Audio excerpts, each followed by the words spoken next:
Right now, live on the line, one of our favorites, superstar ESPN baseball analyst, Jessica Mendoza, is nice enough to give us a few minutes. Jess, welcome back to the show. How are you?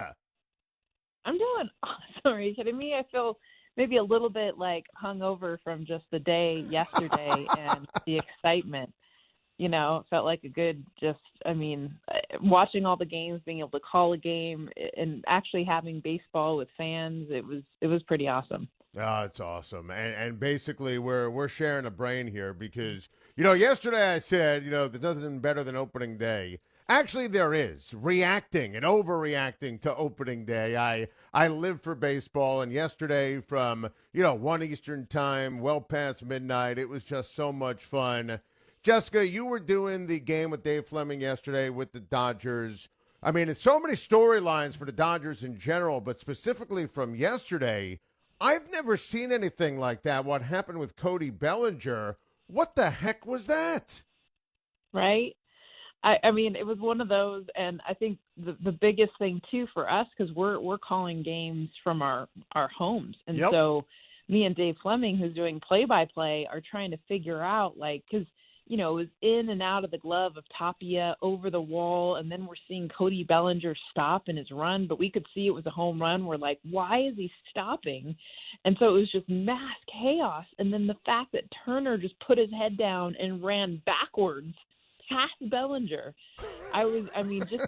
You don't see something like that ever, let alone opening day from a defending championship team. It was wild. Absolutely wild. I'll tell you what else was wild. Clayton Kershaw. I mean, he is automatic on opening day. I'm 43, turning 44. I'm obsessed with Kershaw. I say all the time he's my generation Sandy Koufax. I've made the case he's the best pitcher in baseball history, especially now that he was excellent en route to finally winning that championship. And he just got crushed yesterday. I know it's the thin air, but I mean, my goodness. I mean, there's a Rocky team that was decimated, Jess, in the offseason. What the heck happened to Kershaw yesterday? Well, I wouldn't say he got crushed. I know it was 10 hits, but 9 of those 10 hits were literally slap singles. And I'm not trying to – they scored their first run on a squeeze bunt. I mean, who squeeze bunted? That's true. It was such small ball. And I give credit to the Rockies. They knew who they were up against, and all of their swings, Adam. I mean, it was crazy just watching their approach. I mean, shortened swings. None of them were trying to hit the ball out, which to be at Coors Field and not see big swings. But the approach was simple. It was like, let's just put the ball in play. You think about it. Kershaw had 77 pitches. Only 6 of those pitches were swing and miss. So, I mean, that beyond his slider just was not effective. It didn't have the depth. You see that a lot at Coors Field with breaking balls. They just don't have that same depth. They hang in the air. So he didn't have his best pitch going for him. But then also credit to the Rockies because they just kept putting the ball in play. And most of those hits and those runs were scored on literally bunts, hitting the ball to the right side. It was old school baseball for the Rockies. Yeah, it really was. And it certainly was a wild game to watch. Trevor Bauer is going to make his Dodger debut. What do you expect from Trevor Bauer in his first start for L.A.? And in general, Jessica, you like that fit for Bauer and for the Dodgers? I do. I spent some time with Trevor in January. I was doing a feature on his agent, who's a female, Rachel Luba. And, talking to him at that point, he hadn't signed. And I asked him, I said, okay, just knowing Trevor and the fact that he's different, everyone understands, how cerebral and just he's a different dude. And I was curious because I knew how important. A lot of guys, it's truly about the money. And I knew for Trevor, of course, the money was going to be important, but it was also going to be about the right fit. I mean, you have a very different guy that needs to be able to fit into the clubhouse, needs to be matched with as far as smarts, front office, understanding, analytics, all those things. And he really felt like there were only 3 teams of the 30, and it was Tampa Bay, Houston, and LA that he was really interested in as far as the analytics, what they could bring to the table, all of those things. Tampa Bay wasn't going to be able to pay him. Houston, he's got a crazy history with them. Yes, so I he don't know does. if they were going to sign him. So To answer your question, I feel like the Dodgers were really the perfect fit. It was his childhood team bringing back home. They could pay the stupid money, which is what we're seeing nowadays for a guy like Trevor Bauer, and they were able to match him with the minds that they have in their front office. Listen, I'm with you. I love that feature you did on his agent, and she's fantastic. Rachel is outstanding, and I love that in terms of what he wanted with the analytics, in addition to winning, in addition to getting paid, in addition to baseball and being a World Series winner.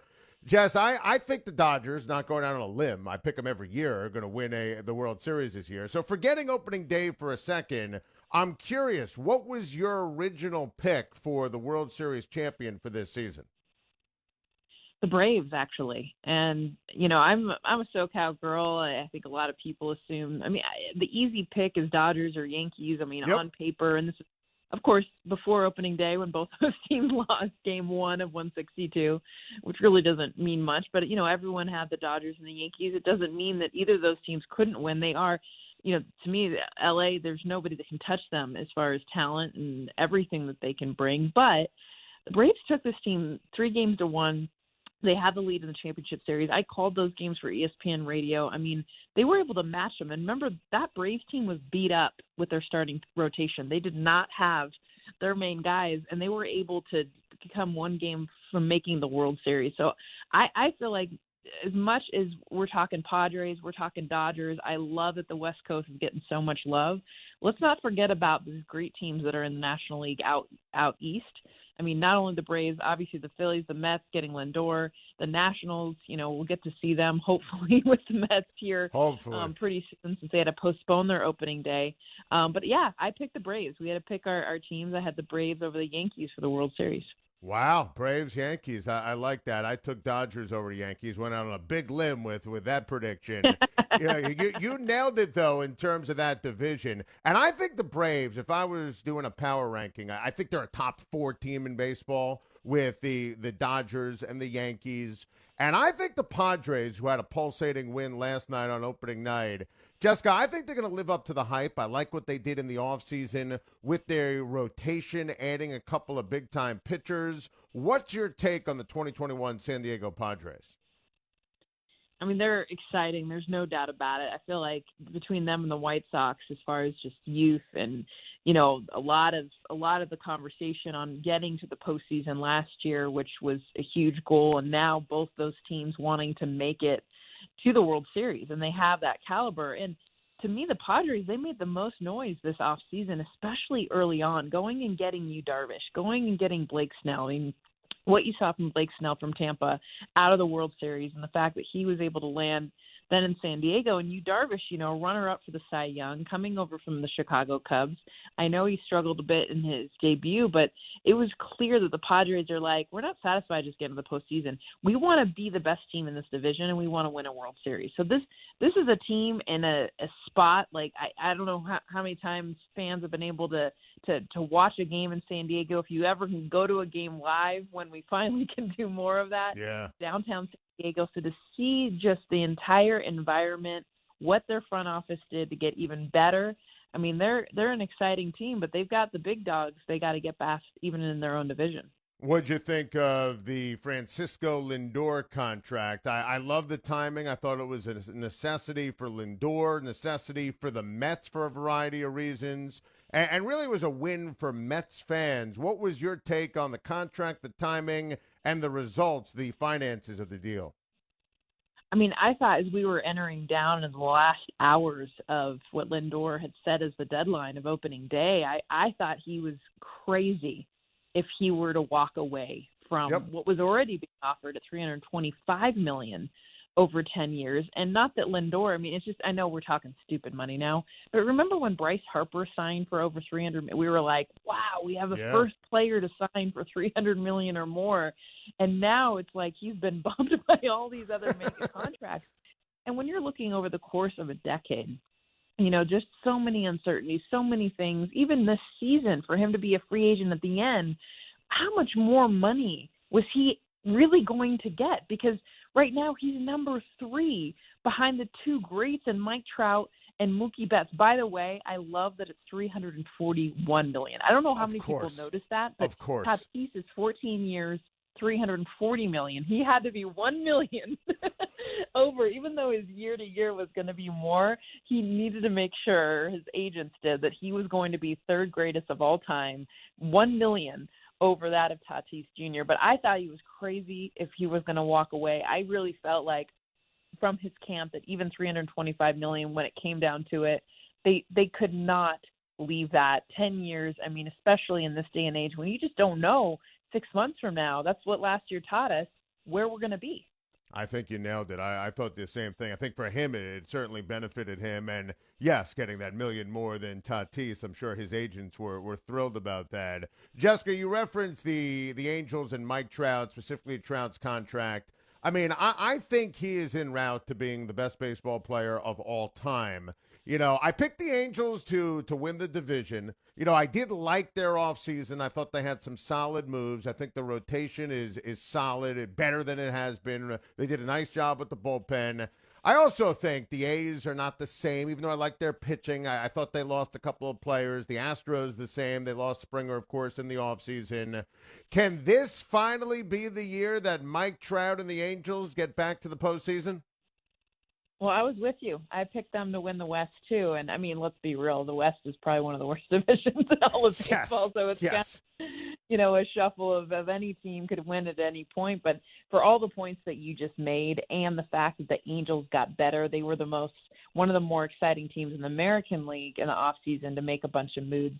And I think a lot of people, because they weren't watching last year, forget that Anthony Rendon has been huge for Mike Trout and being able to hit behind him. Mike Trout saw more strikes than he's ever seen in his career because Rendon was hitting after him last year. And to your point, the greatest player, definitely of this generation, possibly of all time, has to be playing in October for the sport, for him. I don't know if you saw when he got that huge RBI single. Yeah, late last night. He was pumped up.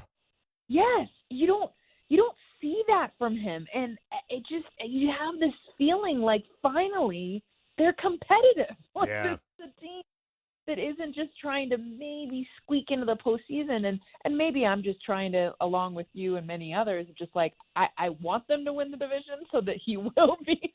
So I write the Angels in there, but legitimately, I mean, you think about Shohei Ohtani, two-way player. He's back. I mean, he can pitch now and hit.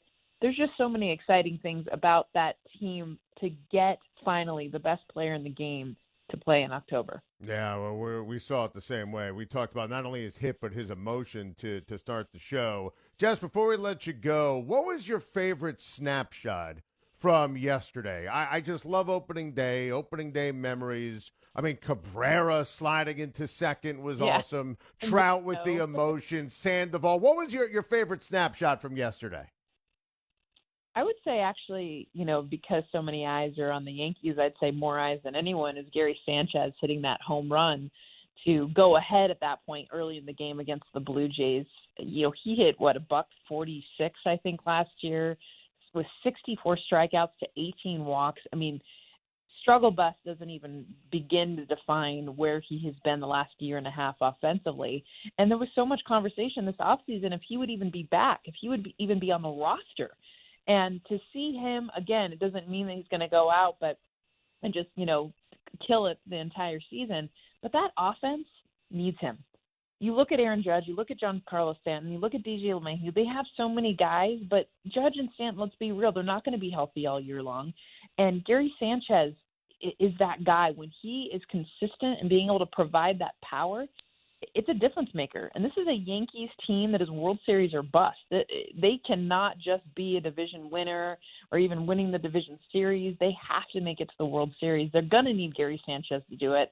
I felt like that home run was a big key to kind of their future for these next 161 games. I love that take. Also threw out a runner. It was a great day for Sanchez, but Yankees couldn't come through in the clutch. I lied. One more question, because we went off on this earlier in the show. You know, last year I was of the opinion in a pandemic shortened season, throw anything against the wall for baseball rules and see what sticks, right? I just wanted baseball, whatever works, that's great. Try some things out.